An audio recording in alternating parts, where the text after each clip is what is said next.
नमस्कार, तहसील न्यूजमध्ये आपलं स्वागत। मुरुड शहरामध्ये ग्रामपंचायत कार्यालयाच्या वतीने संविधान दिन साजरा करण्यात आला। सरपंच अमृता नाडे व उपसरपंच हनुमंत बापू नागटिळक यांच्या हस्ते डॉक्टर बाबासाहेब आंबेडकर यांच्या प्रतिमेचे पूजन करण्यात आले। यावेळी ग्रामपंचायत सदस्य महेश कनशे यांनी आपले विचार मांडले। या कार्यक्रमास ग्रामपंचायत सदस्य, विविध पक्षाचे पदाधिकारी, पत्रकार उपस्थित होते।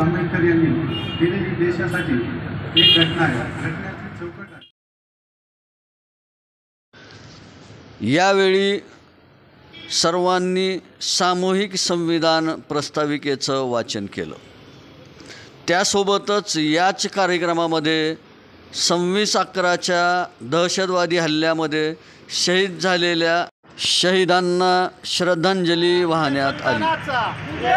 भारतीय संविधानाचा बाबासाहेब आंबेडकरांचा, छत्रपती शिवाजी महाराजांचा